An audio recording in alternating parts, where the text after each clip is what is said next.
할렐루야, 할렐루야. 네, 감사하네요. 굳이 제가 설교하지 않아도 너무 잘 영상으로 만들어 주셔서 그래도 우리 같이 말씀 나눌게요. 오늘은 창세기 18장 말씀 좀 같이 나누기 원합니다. 창세기 18장 16절부터 21절까지예요. 창세기 18장 16절부터 21절까지입니다. 제가 봉독해 올립니다. 하나님 말씀을 받습니다. 그 사람들이 거기서 일어나서 소돔으로 향하고 아브람은 그들을 전송하러 함께 나가니라. 여호와께서 이르시되 내가 하려는 것을 아브람에게 숨기겠느냐. 아브람은 강대한 나라가 되고 천하 만민은 그로 말미암아 복을 받게 될 것이 아니냐. 내가 그로 그 자식과 권속에게 명하여 여호와의 도를 지켜 의와 공도를 행하게 하려고 그를 택하였나니 이는 나 여호와가 아브라함에게 대하여 말한 일을 이루려 함이니라. 여호와께서 또 이르시되 소돔과 고모라에 대한 부르짖음이 크고 그 죄악이 심히 무거우니 내가 이제 내려가서 그 모든 행한 것이 과연 내게 들린 부르짖음과 같은지 그렇지 않은지 내가 보고 알려 하노라. 아멘. 하나님의 말씀입니다. 오늘 저는 그 사명, 콜링이라고도 하고요, 영어로는 미션이라고 하는 이 주제를 가지고 함께 말씀을 나누기 원합니다. 혹시 여러분 살면서 당혹스럽거나 당황한 적 있으십니까? 이런 감정은 내가 그 마땅한 그 상황 가운데, 환경 가운데 어떤 일을 해야 될지 모를 때 오는 감정입니다. 예상치 못했던 일들, 갑작스러운 일들, 혹은 내가 지금 이 상황 가운데서 무슨 일을 해야 될지 모를 때 우리는 당황하거나 당혹한 그런 감정을 느껴요. 제가 살면서 저는 늘 약간 당황하고 당혹하는 성향인데 어릴 적에 가장 충격적으로 다가왔던 사건이 몇 개 있어요. 그 사건 중에 하나가 바로 제가 고등학교 들어갈 때였어요. 여러분들, 우리 아이들은 지금 그냥 지역마다 고등학교를 가고 현재 한국에서도 그 지역마다 학교를 가는 걸로 알고 있는데, 저는 당시 시험을 보고 들어갔어요. 최근에 한국에서 수능 시험이 끝났는데 고등학교도 시험 보고 성적 순대로 등수를 나누어서, 예를 들어서 그 학교가 600명만 받는다 그러면 1등부터 600등까지만 받는 거예요, 시험을 보고. 그래서 600등 이하는 그 학교를 못 들어가던 시절이 있었어요. 그리고 학교마다 좀 이렇게 말하면 조금 마음이 상한데 등급이 좀 있었어요. 그래서 공부 잘하는 학교, 좀 공부를 좀 덜 열심히 하는 학교, 그리고 공부가 취미생활인 학교, 이렇게 등급으로 나누었어요. 그래서 나름 제가 중학교 때 열심히 공부를 하고 나름 목표를 세웠어요. 내가 원하는 고등학교가 있었어요. 그 원하는 고등학교가 왜 원했냐면 그 학교가 남녀공학이었어요. 저는 남중을 나왔기 때문에 3년 내내 그 남학생들의 찌든 그 땀내와, 그리고 그 뭐라고 해야 될까, 그 반항 섞인 그 중2병들의 그 실태를 남자들 사이에서 경험한 나머지 제 소원 중에 하나가, 나는 반드시 고등학교는 반드시 남녀공학을 갈 거라는 그런 기대감과 소망을 가지고 있었어요. 하지만 제가 중3 때 성적이 그 학교를 갈 수 있는 수준이 아니었어요. 그러니까 예를 들어서 200점, 학력고사였거든요. 200점 만점에 한 175점에서 180점 이상을 받아야지만 갈 수 있는 학교였는데 당시 제가 한 140점대가 나왔어요. 그러니까 그 학교 성적은 굉장히 좋았는데 학력고사, 그 모의고사만 보면 점수가 그렇게 안 나오는 거예요. 그래서 선생님이 너 그 학교 못 간다, 그 학교 지원하면 떨어진다, 너 떨어지면 이제 인생에서 실패한다, 막 이런 협박을 하는 거예요. 근데 저는 그 협박에도 굴복하지 않고 제 소망이 뭐예요? 남녀공학이었어요. 그래서 제가 그 학교를 지원하게 됐습니다. 그리고 제가 아마 그때 10월 달인가 11월 달에 시험을 보는데 5월 달부터 이제 도서관을 끊고 매일 학교 끝나고 6시부터 12시까지 공부를 하기 시작했어요. 그러니까 그렇게 3, 4개월을 공부해서 제가 그 학교를 들어가게 됐습니다. 얼마나 감사해요. 그래서 나 이 학교 이제 들어가게 됐다 했는데 거기까지는 괜찮았는데 막상 학교 들어가고 나서 제가 매우 당황하게 됐습니다. 왜 당황하게 됐냐면 저희 1학년이 총 11반이 있는데 여자가 8반, 남자가 3반인 거예요. 그러니까 성적순으로 자르니까 대체적으로 우리 여학생들이 공부를 잘하잖아요. 그런데 성적순을 자르다 보니까 어떻게 돼요? 여학생들이 많고 남학생들이 3번밖에 없는 거예요.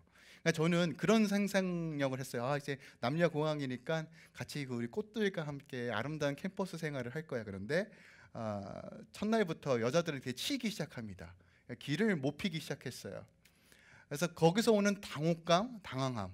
그래도 그것은 조금 적응할 수 있었는데 가장 충격적인 것은 처음 봤던 그 미들텀 중간고사였어요.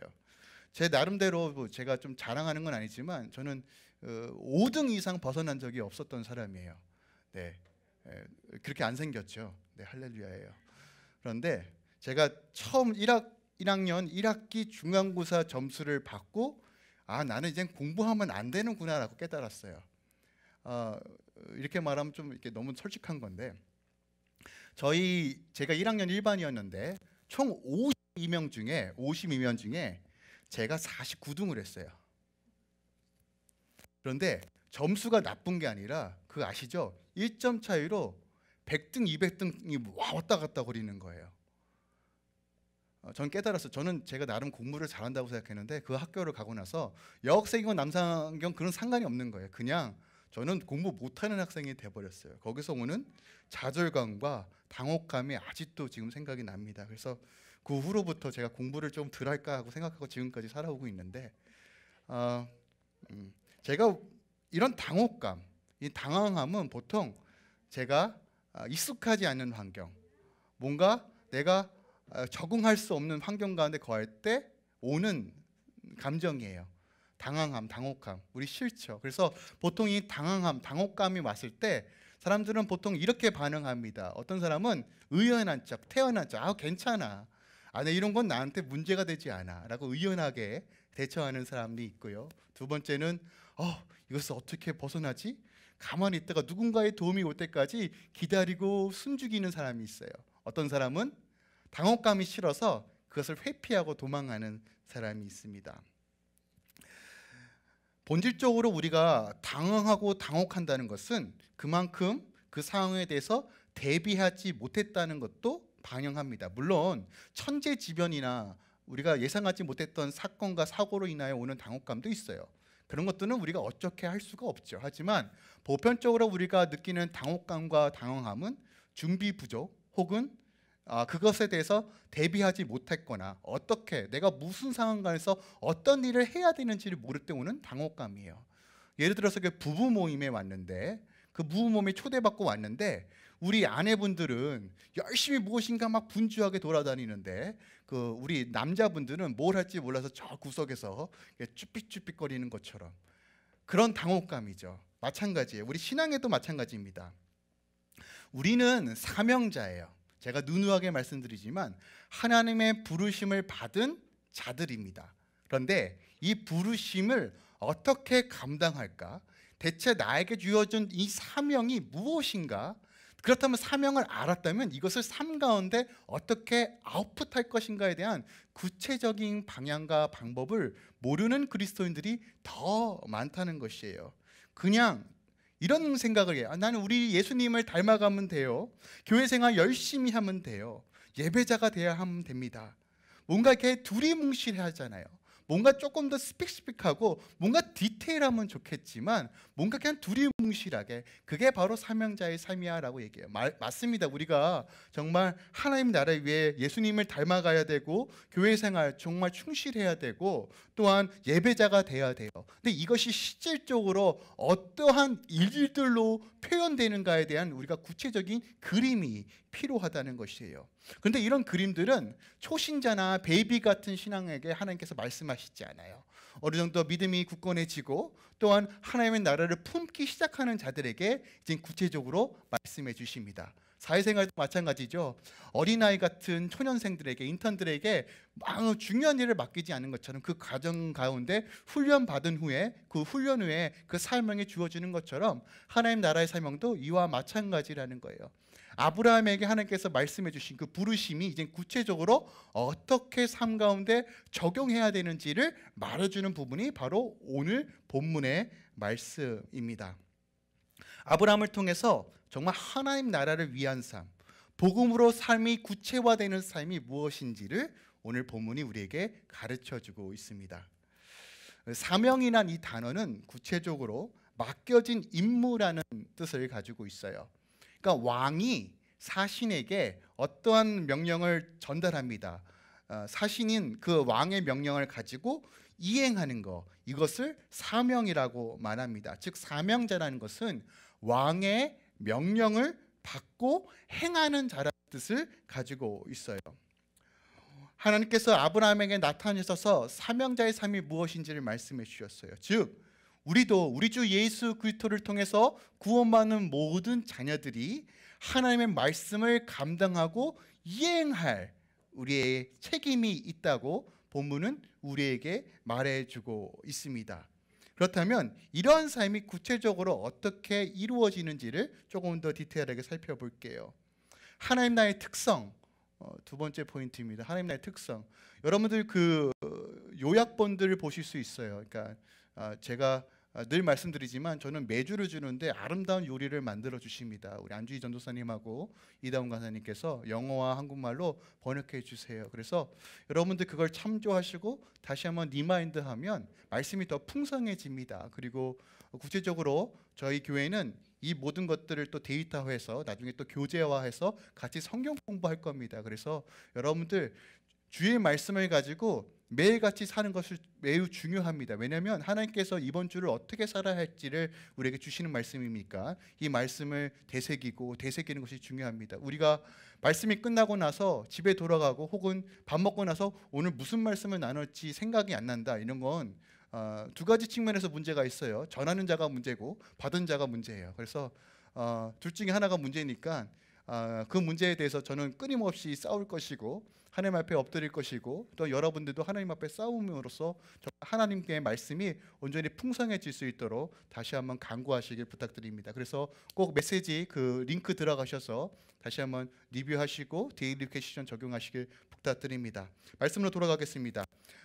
우리가 읽지는 않았지만 창세기 18장 초반에는 17장에서 이제 할례 언약, 할례가 무엇이죠? 세상과 구별되는 삶이에요. 그리스도인들이 어떻게 다시 일어날 수 있습니까? 구별된 삶을 통해서 다시 한번 하나님 나라를 확장할 수 있다. 할례는 그런 의미가 있다라고 제가 말씀드렸어요. 할례 언약을 체결하신 후에 하나님께서 아브라함에게 친밀한 관계인 것을 다시 한번 확인시켜 주시기 위하여 하나님과 두 천사들과 함께 아브라함의 집을 방문하십니다. 그런 내용이 18장 초반에 기록되어 있습니다. 그리고 이 방문을 통해서 하나님은 두 가지를 예언하십니다. 첫 번째로 내년에 1년 후에 너가 자식이 있을 거야, 이삭을 낳을 거라라고 다시 한번 확인시켜 줍니다. 그러니까 언약을 다시 한번 확인시켜 주는 거예요. 우리 하나님 참 반복을 좋아하세요. 우리는 누군가 똑같은 얘기를 계속하면 잔소리로 여기잖아요. 우리 아이들이 어떻게 해요? 엄마 그거 그만 좀 얘기해, 아빠 그거 좀 그만 좀 얘기해라고 신경질부터 부리는데 하나님이 우리 부모의 마음과 똑같은 것 같아요. 듣지 못하고 믿지 못하니까 계속 말씀하시는 거예요. 지금도 하나님께서 친밀한 관계로 다시 한번 확인시켜주고 있는 거예요. 8장을 다 나누진 않겠지만 18장에 보면 사라가게 웃어요. 아유, 나 지금 경수도 끊어졌고 생리도 끝났는데 무슨 애기요 하고 하는데도 하나님께서 아니요, 너 생길 거야 라고 다시 한번 확인시켜주는 장면이 나와요. 그리고 두 번째로 어떤 예언을 하시냐면 소돔과 고모라가 멸망할 것이다, 내가 심판할 것이다, 죽음의 소식을 전하십니다. 자, 이삭에 대한 이야기와 소돔에 대한 심판에 대한 이야기를 하면서 이 중간에 그렇다면 이 상황 가운데 언약을 붙잡고 가는 하나님의 백성의 삶과 이 땅의 심판을 동시에 이야기하면서 그렇다면 사명자가 이 상황 가운데서 어떻게 살아야 할지를 말해주고 있는 것이 오늘 18장의 본문인 거예요. 어떻게 보면 복음을 가장 잘 설명하고 있으며 또한 그리스도인들이 어떻게 살아야 되는지에 대한 핵심을 이야기하는 것이 오늘 18장의 말씀입니다. 18장 대조적인 두 사건을 이야기하면서 오늘 핵심 구절인 18장 18절부터 19절에 하나님께서 이렇게 말씀하시면서 하나님 나라의 특성이 무엇인지를 이야기하십니다.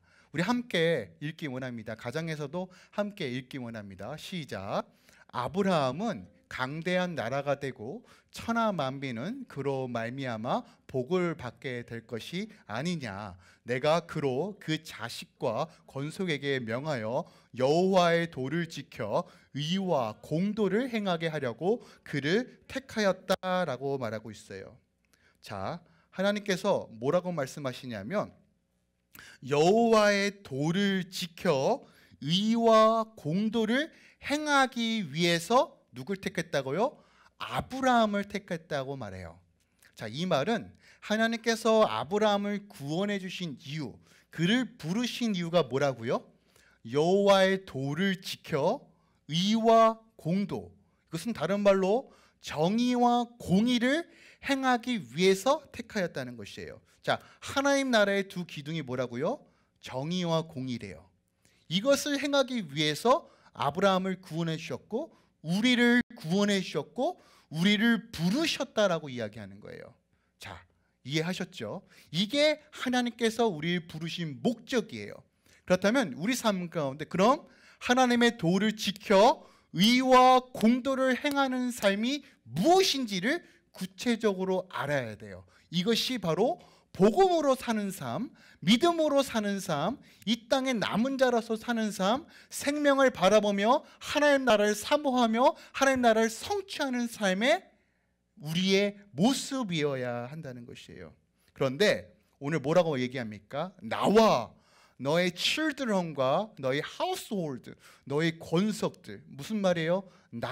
내 자녀들, 그리고 내 자녀들 안에 있는, 내 가정의 안에 있는 모든 구성원들이 이것을 지켜 행하라. 그래야지만 하나님 나라를 누릴 수 있다. 이것이 내가 너를 부르신 목적이다라고 이야기하는 거예요.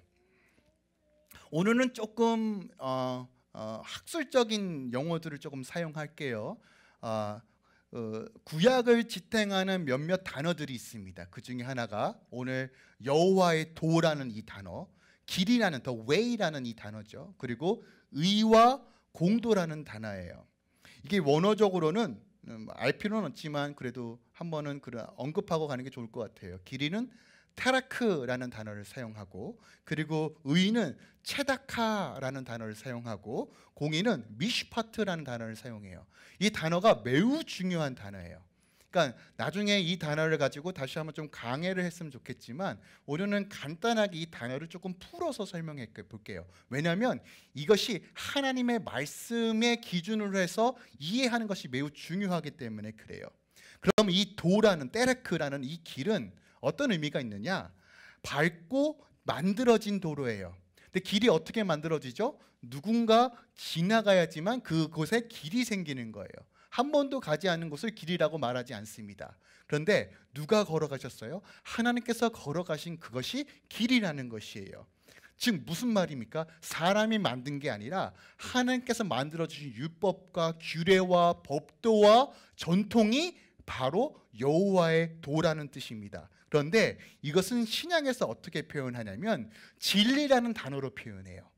진리가 누구예요? 우리 주 예수 그리스도입니다. 그러니까 예수를 믿고 예수를 의지하고 예수의 영이신 성령 안에 거하는 자가 바로 여호와의 도를 지키는 자, 여호와의 도를 걸어가는 자라는 뜻을 가지고 있어요.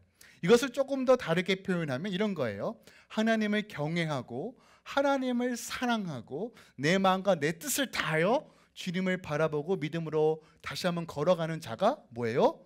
여호와의 도를 지켜 행하는 자예요. 그렇다면 정의라는 뜻, 이 체다카라는 뜻, 정의는 공의, 공평, 정의로움, 의로움, 우리가 잘 알고 있는 단어의 뜻이죠. 그런데 올바른 도, 이것은 당연히 정의로운 것이야. 이것은 당연히 공평한 거야. 그런데 이 기준이 뭐예요? 이 기준이 하나님의 말씀이에요. 자, 이것이 왜 중요하냐면요, 오늘날 우리가 이것이 완전히 틀어지기 시작했습니다. 마가복음 8장 15장에 이런 말씀이 있어요. 제가 드리지 않았는데 오늘 아침에 받은 거예요. 하나님께서, 예수께서 경고하여 바리새인의 누룩과 헤롯의 누룩을 주의하라고 말해요. 이 누룩이 무엇입니까? 누룩이 위선, 거짓말이에요. 오늘날 우리가 어떻게 생각하냐면 교회 안에서는 이런 얘기하면 안 돼. 교회 안에서는 정치 얘기하면 안 돼. 교회 안에서는 조금 화평과 은혜가 있어야 돼. 여러분, 이거 위선입니다. 왜냐면요, 교회는 훈련받는 곳이에요. 교회는 무엇이 공이고 의로운지를 가르치고 싸우고 그것을 당해 훈련받고 세상 가운데 나가는 곳이에요. 그런데 교회 안에서 이런 얘기를 하지 않는다? 뭔가 정의롭고 공평하고 화평한 얘기만 한다? 아니요, 그거 거짓말입니다. 우리는 철저하게 하나님의 공의로우심이 무엇인지, 하나님의 최대크가 무엇인지를 연구하고 고민해야 돼요. 왜요? 이것이 하나님 나라의 기둥이기 때문에 그래요. 그래서 공의를 생각할 때 우리가 세 가지 측면에서 생각할 수 있어요. 윤리적인 측면, ethical aspect. 윤리적인 측면이 뭐예요? 우리가 윤리라고 생각하면 뭔가 상호 사람과의 관계에서 뭔가 의롭고 공평한 것을 윤리적인 측면이라고 생각해요. 근데 여러분, 우리 사회가 발달하면 발달할수록 모든 문제가 윤리적인 문제에서 시작합니다. 성윤리, 도덕적인 윤리, 모든 것들을 기준으로 잣대로 해서 사람들을 평가하죠. 자, 윤리적인 측면이 얼마나 위험하냐면요, 이 기준이 하나님의 말씀이 아니니까 지금 낙태가 허용되는 거예요. 이해하셨어요? 저는 낙태법에 대해서 늘 생각할 때마다 어떻게 이것이 법으로 규정될 수 있을까에 대한 생각을 합니다. 아이를 낳은 사람은 알아요. 이 생명이 얼마나 귀한지 아는 사람은 안 됩니다. 이게 어떻게 법으로 규정될 수 있죠? 그런데 우리는 뭐라고 합니까? 이것을 법으로 규정하려고 해요. 저는 어느 정당이 옳다 아니다 이 얘기를 하는 게 아닙니다. 하나님의 말씀으로 기준을 했을 때 우리가 판단할 수 있는 지혜가 필요해요. 그것이 하나님의 채택이기 때문에 그래요. 성윤리, 동성애, 여러분 그거 아십니까? 우리는 본질상 우리 스스로만 원해요. 그러니까 나와 전혀 상관없는 일에 대해서는 별로 그렇게 크게 신경 쓰지 않아요. 나에게 해가 되지 않는 일에 대해서는 우리가 그렇게 불을 켜고 싸우려 하지 않는다고요. 하지만 나와 무슨 관계가 있고 나에게 영향이 있다라고 생각하면 그것이 윤리적이건 법률적인 문제건 그것에 대해서 우리가 막 화가 나고 또한 그것에 대해서 분노하고 그것에 대해서 싸우려는 마음이 듭니다. 마찬가지예요. 하나님의 나라도 마찬가지입니다. 어린아이와 같을 때는요, 우리가 그 하나님의 나라가 뭐야? 나랑 무슨 관계가 있어? 라고 생각해요. 하지만 우리의 믿음이 커지고 하나님을 바라볼수록 하나님의 꿈이 내 꿈으로 되는 순간 하나님의 공의와 의로우심이 무엇인지를 자꾸 내 삶 가운데 적용하게 돼요. 그러니까 그 시선으로 바라보니까 세상이 어그러지고 부도덕하고 깨어져 있는 것, 하나님의 말씀에 깨어져 있는 것들에 대해서 우리가 분노할 수밖에 없는 거예요. 하나님은 이런 마음을 가지고 하나님의 의를 행하는 자를 찾고 계신다는 것이에요. 때로는 우리가 침묵을 통해서 기도하고 때로는 우리가 법률적으로 싸우기도 하고 이런 것들에 대해서 우리가 진지하게 하나님의 말씀이 무엇을 이야기하는지를 분별하고 행할 수 있어야 돼요. 한국교회도, 한국도, 캐나다도 여러분 기억하세요. 하나님의 의로우심이 무엇인지 우리는 고민해 봐야 한다는 것이에요. 법률적인 측면에서는 의로우심은 공평한 거예요. 계급이 없이 공평한 겁니다. 남녀노소, 장애인이나 비장애인이나 공평한 겁니다. 그런데 또 이런 얘기하면 또 누가 그럴 수 있지만 오바마 정부가 이 공평에 또 뭘 넣었어요? 성소수자와 그리고 그 성소수자를 끼워 넣었죠. 불평등이 평등이다라는 것을 끼워 넣었어요. 이건 하나님의 말씀의 법규에 벗어난 거죠. 그러니까 우리가 이런 기준들이 명백하게 있어야지만 하나님의 공의가 무엇인지를 우리가 깨달을 수 있습니다. 아브라함의 삶을 좀 살펴볼게요. 아브라함의 삶을 보면 그는 끊임없이 연약하고 넘어졌어요. 맞아요. 육신의 유혹에서 끊임없이 싸웠고 또 싸웠습니다. 하지만 날마다 회개하는 삶을 통해서 주님 바라봤더니 하나님께서 이젠 그에게 공의와 의가 무엇인지를 말씀해 주시는 거예요. 마지막으로 공도, 미시파트라는 것은 심판하다는 뜻을 가지고 있습니다. 심판. 누가 심판합니까? 하나님이 심판한다는 거예요. 내가 심판자가 아니라 하나님께서 통치하신다, 하나님께서 심판하신다는 것을 알고 믿는 삶이에요. 이것을 믿는다면 내가 심판하려고 하는 거, 저 사람은 망해야 돼, 저 사람은 끝장내야 돼 라고 얘기할 수 없어요. 하나님께 맡겨드리는 거예요. 시편에 보면 악인에 대해서 이렇게 하나님께 강구하잖아요. 하나님은 억울합니다. 그런데 뭐라고 얘기해요? 하나님은 공의로우시고 하나님은 의로우십니다. 하나님 악인을 심판하시고 의인을 새롭게 하시면 하나님을 바라봅니다라고 고백하죠. 우리에게 이런 믿음이 있어야 돼요. 이런 믿음이 있어야지만 공의와 정의가 세우는 하나님 나라를 향해 나아갈 수 있다는 것이에요. 그런데 기억하세요. 하나님의 도를 지켜 의와 공도를 행하는 그 무대가 어디입니까? 가나안 땅이에요. 그리고 가나안 땅 안에 소돔과 고모라가 있어요. 다시 말씀드립니다. 이 의와 공도를 행하는 장소가 어디입니까? 가나안 땅. 바로 하나님이 우리에게 맡겨주신 삶의 터전입니다. 이 캐나다예요. 이 랭리와 코키틀란과 서리입니다. 여러분의 학교입니다. 여러분의 직장입니다. 그곳에서 하나님께서 뭐라 말씀하십니까? 여호와의 도를 지켜 의와 공도를 행하라라고 말하고 있어요. 소돔은요, 우리가 살고 있는 이 세상을 상징합니다. 근데 이 소돔 땅도 하나님이 아브라함에게 약속하신 약속의 땅의 일부예요. 그러니까 이곳에서도 하나님 나라와 의가 공도가 실현돼야 되는 곳이에요. 그런데 이 소돔이 어떤 땅이냐? 오늘 본문에 보니까 20절, 21절에 이렇게 기록하고 있습니다. 여호와께서 또 이르시되 소돔과 고모라에 대한 부르짖음이 크고 그 죄악이 심히 무거우니 내가 이제 내려가서 그 모든 행한 것이 과연 내게 들릴 부르짖음과 같은지 그렇지 않은지 내가 보고 알려 하노라 라고 얘기합니다. 오늘 본문의 20절에 부르짖음이라는 단어가 써져 있어요. 이것은 무엇이냐? 도움을 요청하는 것이에요. 창세기 13장 14절에 보니까 이미 아브라함과 롯이 아브라함을 떠날 때 소돔과 고모라로 갔죠. 그때 성경이 뭐라고 얘기하냐면 소돔은 죄악이 심히 큰 곳이다 라고 기록하고 있어요. 이미 성경은 소돔이 죄악이 가득한 곳이라고 언급하고 있어요. 그리고 그 죄악으로 인하여 영혼들이 부르짖는 거예요. 살려달라고. 여러분 기억하세요. 하나님의 통치가 없는 곳은 이렇게 부르짖을 수밖에 없다는 사실을 창세기가 우리에게 보여주고 있어요. 하나님 없는 세상, 예수가 없는 세상은 어떻다고요? 지옥과 같다라는 것이에요. 아무리 애쓰고 아무리 노력해도 소망이 없는 곳, 부르짖을 수밖에 없는 곳, 누군가의 도움을 구할 수밖에 없는 곳이 어디예요? 소돔이라는 것이에요. 이 소돔,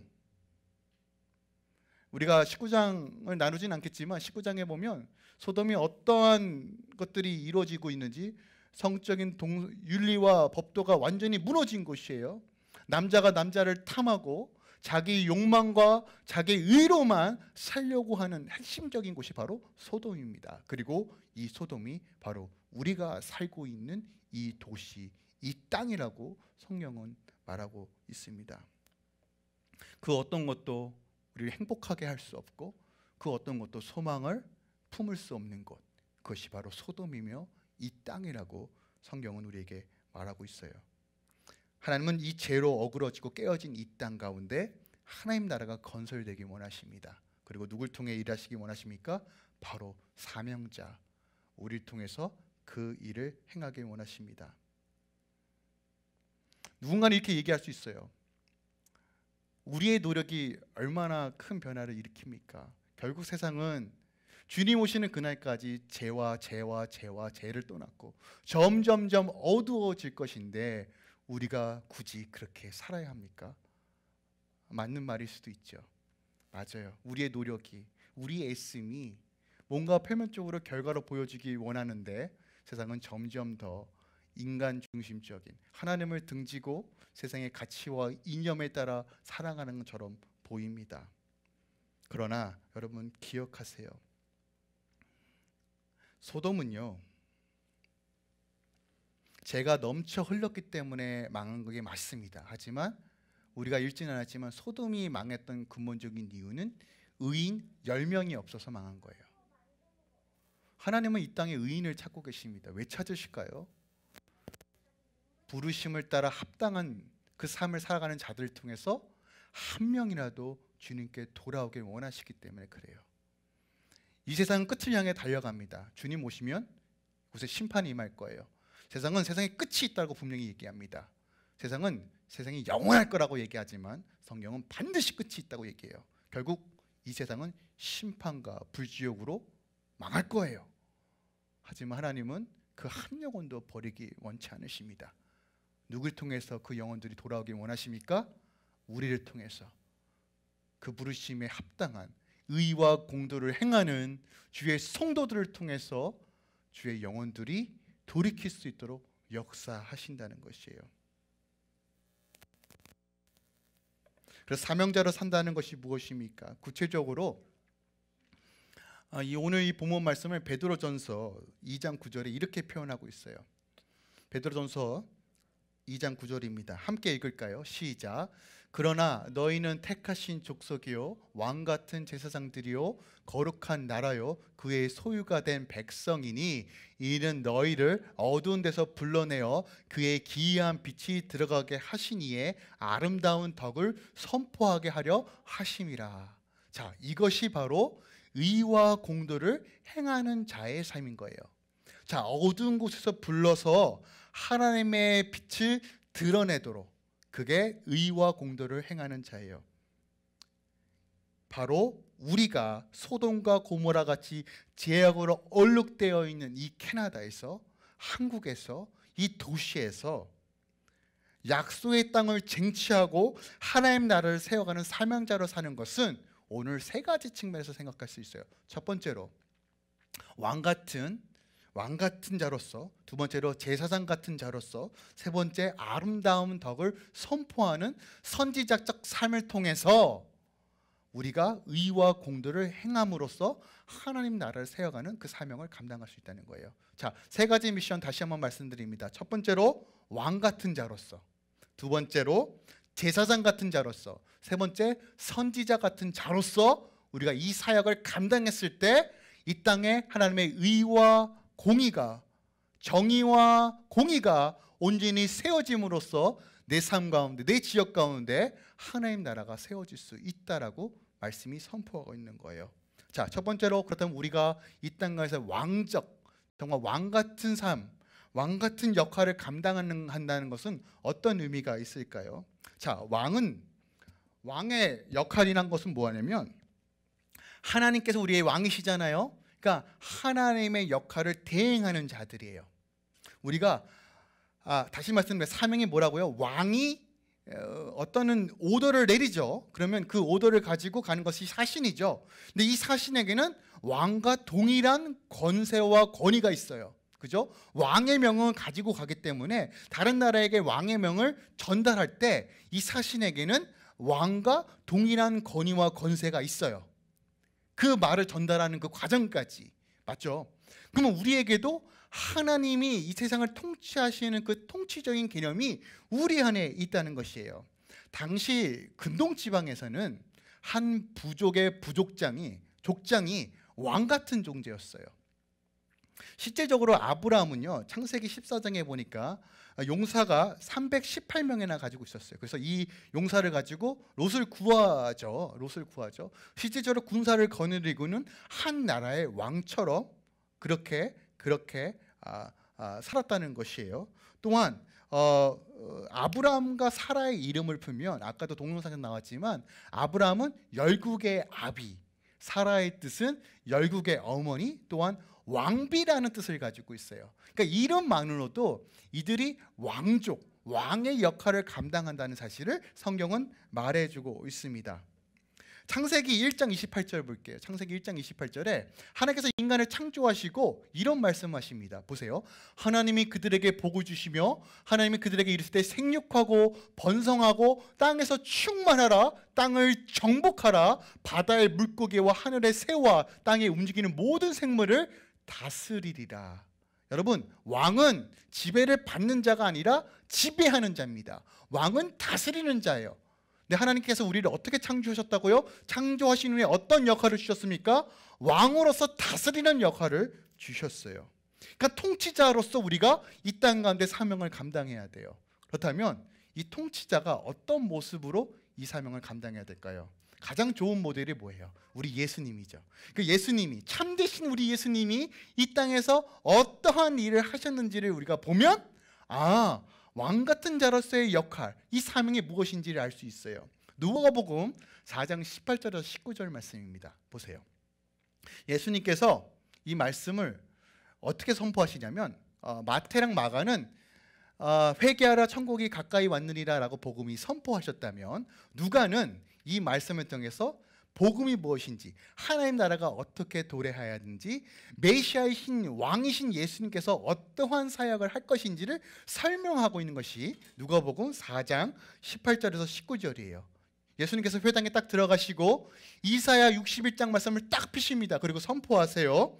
주의 성령이 내게 임하셨으니 이는 가난한 자에게 복음을 전하게 하시려고 내게 기름을 부으시고 나를 보내사 포로된 자에게 자유를, 눈먼 자에게 다시 보게 함을 전파하며 눌린 자에게 자유롭게 하고 주의 은혜의 해를 전파하게 하려 하심이다 라고 선포합니다. 이게 통치자로서 예수님께서 하셨던 사역이에요. 기억하시죠? 자, 구체적으로 주님은 왕으로서 병든 자를 치유하고 귀신을 내어 쫓으며 십자가의 죽으심과 부활하심으로 사단의 권세를 멸하십니다. 이게 왕으로서 하신 일이에요. 즉 왕은요, 왕적 역할은, 왕 같은 사역은 이미 예수께서 이기신 그 승리를 다시 한번 선포하는 것이 왕의 역할이에요. 자, 그렇다면 주님께서 주신 이 능력으로, 예수 그리스도의 이름으로 이 땅 가운데 승리를 선포하는 거예요. 왕 같은 삶은 무엇이에요? 어그러져 있는 것들에 대해서 예수 그리스도의 이름을 선포하면서 왕의 통치와 지배 안에 거할 수 있도록 나아가는 삶, 이것이 바로 왕의 사명을 감당하는 것이에요. 죄를 이기고 미혹을 이기고 담대히 영적 싸움에서 승리하며 믿음으로 나아가는 삶, 이것이 바로 왕의 사명을 감당하는 자의 삶이라는 거예요. 네, 말씀드리겠습니다. 이것이 쉽습니까? 이것이 단순만에 이루어집니까? 아니죠. 다윗도 10년 동안 훈련받았습니다. 10년 동안 연단받았어요. 그렇다면 이 왕의 사역을 감당하기 위해서는 우리가 어떻게 해야 됩니까? 끊임없이 내 육신을 쳐 십자가에 달려 죽이고 부활의 능력으로 그 예수의 실적인 능력이 내 안에 역사하도록 늘 성령을 거해야 되는 거예요. 성령에 충만해야 돼요. 그래야지만 왕의 사역을 감당할 수 있습니다. 그리고 기억하십시오. 우리가 왕 같은 사역을 감당할 수 있는 근본적인 이유는 우리가 그리스도의 사랑 안에 있기 때문입니다. 로마서 8장 35절 말씀이에요. 누가 우리를 그리스도의 사랑에서 끊으리요? 환난이나 공고나 박해나 핍박이나. 우리가 모든 일에 우리를 사랑하신 이로 말미암아 넉넉하게 이긴다. 할렐루야. 우리가 그 사랑 안에 거하면 돼요. 그럼 우리가 왕 같은 사명을 감당하기 위해서는 늘 그 친밀한 사랑 안에 나를 채우는 것이에요. 주의 십자가를 바라보시는 거예요. 그 완전하신 그 십자가를 붙잡는 거예요. 여러분, 다른 거 없습니다. 그래야지만 주의 능력으로 이길 수 있습니다. 두 번째로 제사장적인 역할을 감당해야 돼요. 제사장의 역할이 뭐예요? 하나님과 이 땅의 백성들을 리컨실레이션, 화목케 하는 거예요. 화목케 하는 거, 화평케 하는 역할입니다. 죄인이 소랑 양을, 음음한 소랑 양을 갖고 와서 그것에 안수하죠. 죄를 전가시키고 제사장은 그것을 통해서 그 소와 양을 잡음으로써 어떤 일이 벌어집니까? 죄를 사함으로써 누구든지 하나님 앞으로 나아갈 수 있는 중재자 역할을 하는 것이 바로 제사장입니다. 그런데 오늘 본문에 보니까 아브라함이 중재자 역할로 어떠한 방향으로 하나님과 이 땅을 연결시키냐면 중보 기도로서 연결시킵니다. 오늘 본문에 보니까요. 자, 우리가 읽지는 않았어요. 읽지는 않았지만 22장 22절 후반부에 보면 아브라함이 소돔을 향해서 기도합니다. 하나님, 의인과 악인을 함께 멸하시렵니까?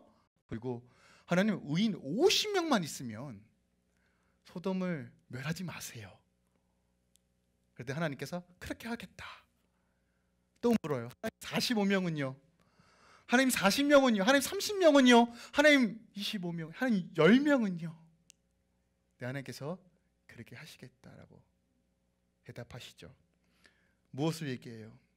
특별하게 아브라함은요, 하나님의 공의와 사랑을 확신하면서 하나님은 그럼에도 불구하고 우리를 구원해 주신 하나님이야. 여러분, 똑같은 것을 계속 묻는다는 거 얼마나 괴로워요.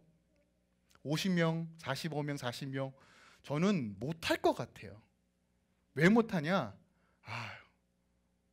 하나님, 미안한데 그렇게까지 어떻게 얘기해?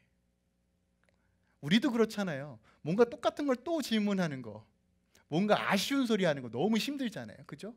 근데 아브라함은 포기하지 않았어요. 여러분, 하나님 나라가 내 삶 가운데 임하기 시작하고 의와 공도를 행하기 시작하면 어떤 일이 벌어지는지 아세요? 하나님의 시선으로 이 땅의 영혼들이 보이는 거예요. 예전에는 나와 전혀 상관없는 일이었어요.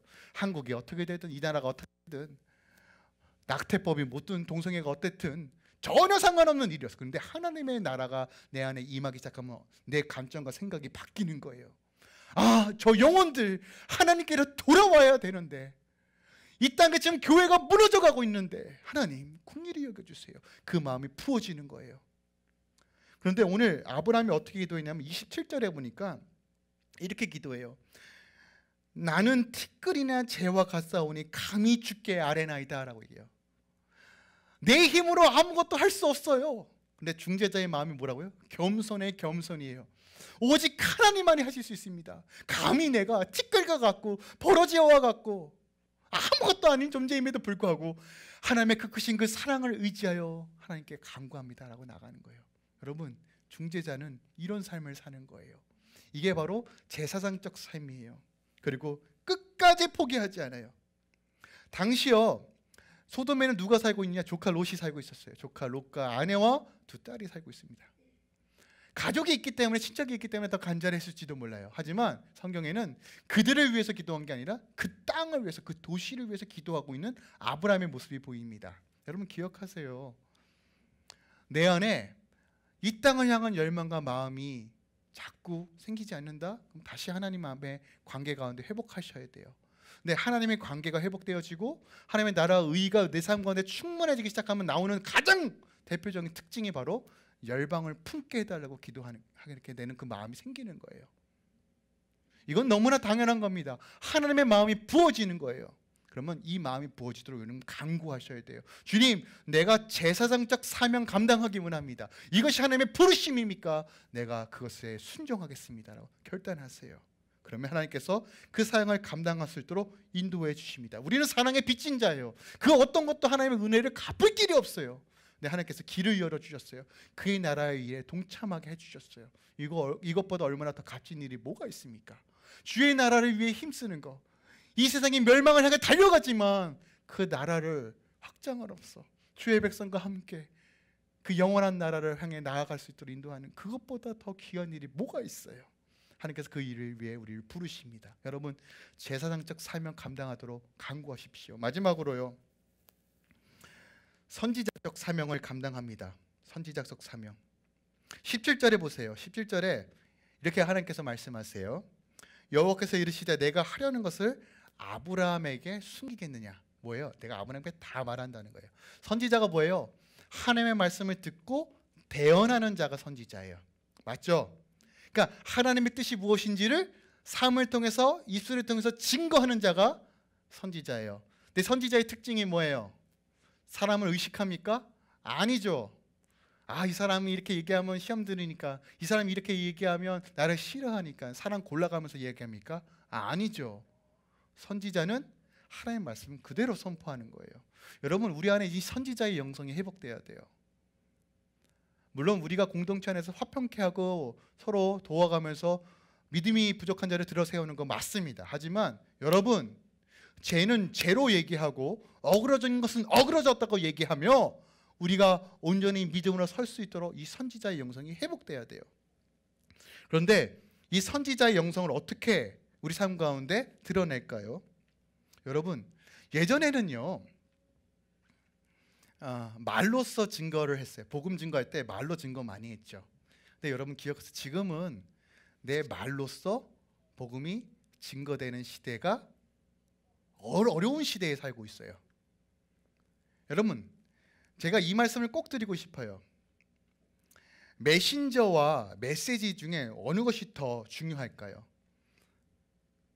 하나님의 메시지는 완전합니다. 그런데요, 메신저가 개떡 같으면 이 메시지는 퇴색됩니다. 무슨 말씀이에요?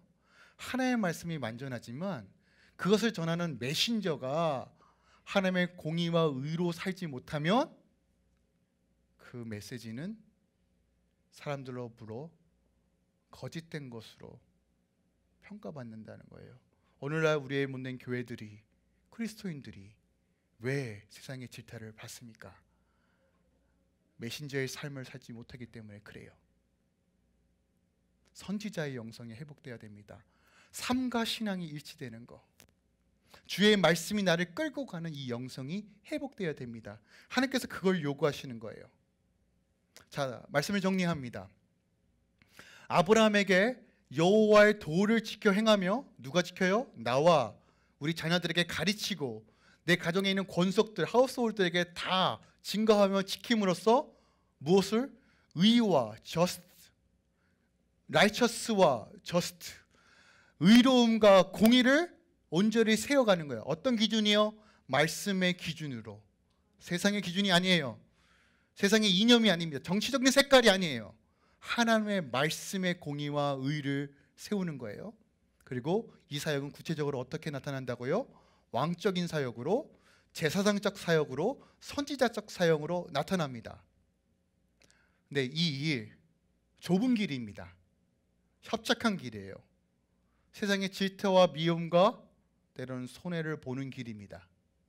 그러나 이 길은 생명의 길이고 구원의 길이고 능력의 길입니다. 우리가 이 사역 어떻게 감당할까요? 18장 앞부분을 잠깐 나눌게요. 하나님께서 두 천사와 함께 아브라함을 찾아오세요. 그런데 굳이 안 찾아오셔도 되잖아요. 이제 그만 말씀하셔도 되잖아요. 자식 줄 거라는 거 그렇게 겪어봤으니까 이제 알잖아요. 그런데도 오셔서 다시 컨펌해 주세요. 왜요? 우리가 연약한 믿음이란 걸 하나님은 아세요. 여러분 기억하세요. 하나님의 사역을 감당하기 위해서는 주의 능력이 필요한데, 그렇게 사모하는 자에게 하나님께서 가까이, 더 가까이 오세요. 그리고 더 분명하게 말씀해 주세요. 우리가 그 음성 듣고 그 마음을 안다면 우리가 이 사역 감당할 수 있어요. 아브라함이 어떻게 이 사역 감당할 수 있었을까요? 하나님께서 친밀하게 찾아오시고 분명히 말씀해 주셨기 때문에 감당할 수 있는, 두리뭉실하게 얘기하지 않으셨어요. 분명히 말씀해 주셨어요. 그리고 하나님은 동일하게 지금도 성령을 통해서 우리에게 분명하게 말씀해 주십니다. 하나님의 나라를 품으세요. 그리고 여러분 기억하세요. 아브라함의 중보기도는 실패하지 않았어요. 소돔이 망했죠. 맞아요. 망해요. 근데 아브라함이 뭐라고 얘기합니까? 하나님 의인과 악인을 함께 멸하시려 하십니까? 롯과 두 딸은 구원받았어요. 그 중보기도는 실패하지 않았어요. 이 땅을 향해 중보기도하는 것, 사명으로 사는 것, 세상에 변화 보이는 것 같지 않아요. 이렇게 살아도 내 가정이, 내 자녀가 변화되는 것처럼, 변화되지 않는 것처럼 보일 수 있어요. 근데 기억하세요. 하나님의 계획은 실패가 없어요. 여러분 포기하지 마시고 믿음으로 걸어가세요. 그리고 소돔과 고모라가 망함으로써 그 주위에 억압받았던 주위의 도시들이 자유함을 누렸습니다. 기도 응답 받은 거예요. 중보 기도가 역사한 겁니다. 그리고 하나님은 이런 중보자들을 찾고 계세요. 지금 이 시대에 더 절실하게 하나님은 우리에게 요구하십니다. 남은 자로서 너희들은 이 왕적인, 제사장적인, 선지자적인 이 미션을 감당하라. 내가 너에게 하나님의 영을 부을 것이며 독수리 날개쳐 오는 힘을 더하여 이것을 이루도록 너를 통해서 역사하도록 내가 하겠다. 그리고 먼저 그의 나라와 그의 의를 구하는 자에게 그 나머지도 더하여 줄 것이다. 여러분 이것이 영적인 법칙입니다. 이것이 하나님 나라의 법칙입니다. 이것을 간구하시고 오늘도 믿음으로 걸어가시길 우리 주 예수 그리스도 이름으로 축원드립니다. 기도하겠습니다. 사랑하는 주님, 우리의 미션이 무엇인지, 우리의 콜링이 무엇인지, 우리의 사명이 무엇인지 오늘 말씀을 나누었습니다. 주님, 우리가 부르심에 합당한 삶 살기 원합니다. 이것이 구체적으로 왕 같은 제사장적 선지자적인 사명이라는 것을 오늘 본문을 통해서 우리가 배웁니다. 하나님, 이거 붙들고 나아가겠습니다. 우리의 연약함 주목하지 않고 우리의 십자가, 예수 그리스도의 십자가 바라보며 오늘도 주님께로 나아가겠습니다. 주님, 우리를 붙들어 주시옵소서. 믿음으로 먼저 그의 나라 의를 행하며 자로나 우러나 치우치는 것이 아니라 우리가 우리 주 예수 그리스도께 온전히 치우치며 주님께 깊이 뿌리를 받으며 믿음으로 설 수 있도록 역사하여 주시옵소서. 예수님의 이름으로 기도합니다. 아멘.